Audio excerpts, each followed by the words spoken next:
Wir bitten euch um Verzeihung für 1,5 Jahre einer Politik, die euch zu Opfern gemacht hat. Zu Opfern von Gewalt, Vernachlässigung, Isolation und seelischer Einsamkeit. Für eine Politik und eine mediale Berichterstattung, die euch bis heute wie Gift das Gefühl einflößt, ihr wäret eine tödliche Gefahr für unsere Gesellschaft. Everybody ready? You gotta fight for your right to party. Woo! Wenn der Staat einem Kind seine Rechte nimmt, dann muss er beweisen, dass er dadurch eine unmittelbare, konkrete Gefahr abwehrt. Dieser Beweis ist nie erbracht worden.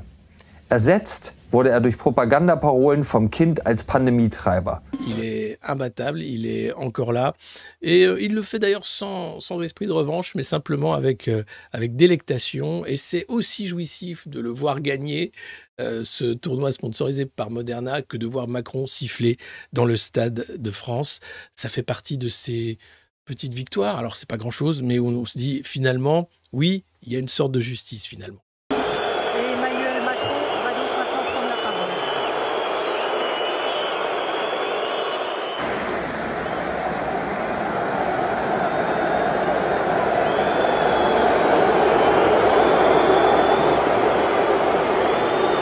Tout le système interne de nos institutions, peu importe le nom qu'on leur donne, que ce soit monarchie, république, État central, État décentralisé, État fédéral, tout ce que vous voulez, quel que soit le nom, à partir du moment où vous avez un système de parlementarisme représentatif fondé sur des partis politiques associés avec une banque centrale indépendante, à ce moment-là, vous avez exactement la manifestation d'une plutocratie et non pas d'une démocratie. Et la plutocratie n'est pas compatible avec la res publica.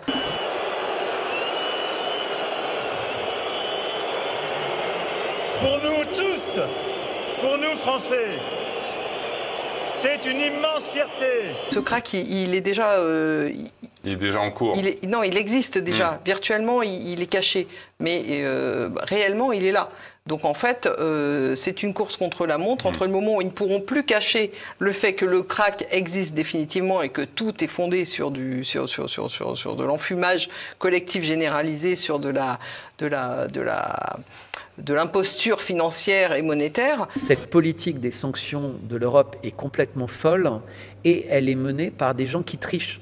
Puisque comme on a vu, la première ministre estonienne, son mari fait des affaires. Le Premier ministre anglais, sa femme est actionnaire d'une société qui faisait des centaines de millions de business avec la Russie et dont lui-même touchait indirectement par sa femme des dizaines de millions d'euros de royalties, en fait de dividendes. La famille Biden, on a vu que ça avait été la même chose. Donc de toute façon, ce n'est qu'une affaire de gros sous. Et donc c'est triste parce que les peuples souffrent, les factures d'électricité explosent, l'inflation explose partout en Europe.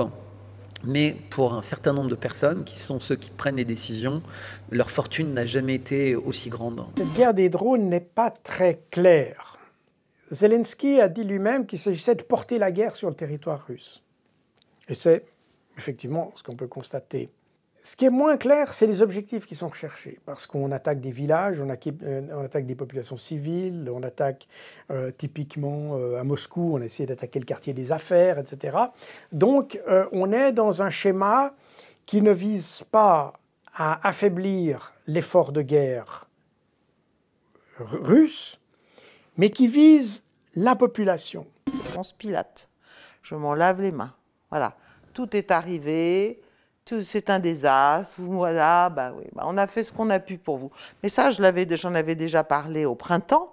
J'avais dit, il y a un moment où on va arriver à un moment du conflit où militairement ce sera un peu plié et où on devra trouver une façon de dire, écoutez, on vous a beaucoup aidé, vous n'y êtes pas arrivé, on ne peut pas faire plus, maintenant il faut discuter.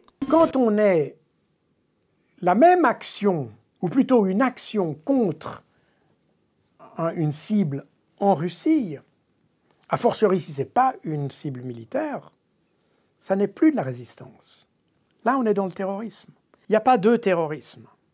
Il y a le terrorisme. Le terrorisme, c'est une méthode, ce n'est pas une doctrine. Les Américains affectent de laisser les Ukrainiens décider de leur sort. C'est ça le gros mensonge. Il suffirait que Washington dise on arrête les frais, là, ça suffit, il y a trop de gens tués, ça ne sert à rien. Mais ils ne le font pas. Ils disent c'est au président Zelensky de décider quand il sera prêt à négocier. Mais quand il n'y aura plus d'Ukraine.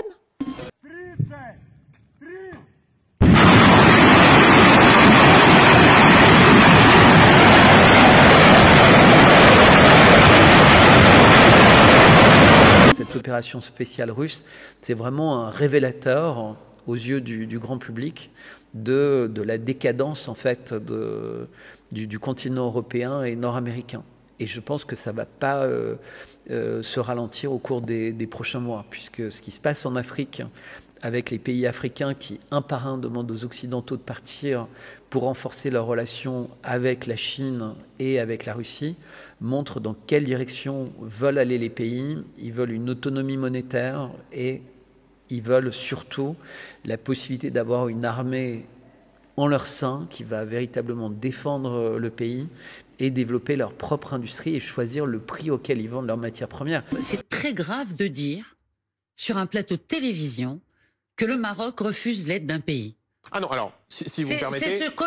C'est ce qui émane de tout ce qui vient d'être dit. Si vous me permettez... Il est extrêmement grave, c'est même, je considère que c'est un appel à rébellion des populations marocaines. On est en train de dire aux Marocains, on veut vous aider, mais votre gouvernement ne nous laisse pas vous aider. Je considère ceci comme étant extrêmement grave. Je ferai une différence entre les hommes qui ont constitué et qui n'ont pas disparu un réseau franco-africain d'affaires où qui se sont gavés, qui se sont goinfrés en Afrique, beaucoup avec les dirigeants en place. Ces gens-là appartiennent au monde politique, au monde économique, au monde des affaires, etc.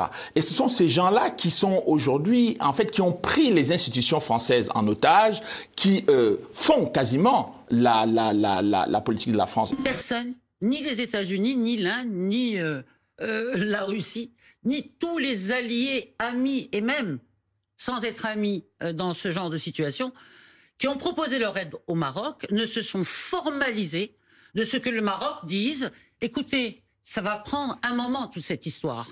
Nous avons... » Mais personne ne se formalise, honnêtement. Je m'excuse, Amandine, si vous permettez. Oui, d'interrogation. Je voudrais juste terminer le raisonnement.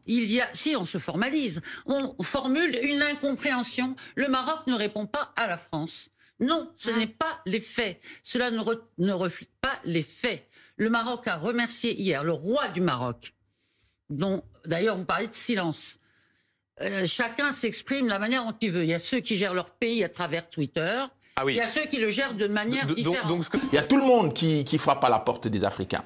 Donc, il va leur falloir prendre aujourd'hui des gens sérieux pour travailler sérieusement pour que leur pays entre dans les BRICS avec des capacités sur le plan économique, au niveau des infrastructures et autres, qui leur permettent, je ne dirais pas d'être compétitifs, mais de jouer dans la cour des grands. Parce que c'est de ça dont il est question. C'est qu'ils partent de nulle part à devoir jouer à la cour des grands, parce que les BRICS rivalisent avec l'Occident. Maître Nasruddin est accusé d'hérésie par les grands sages du roi.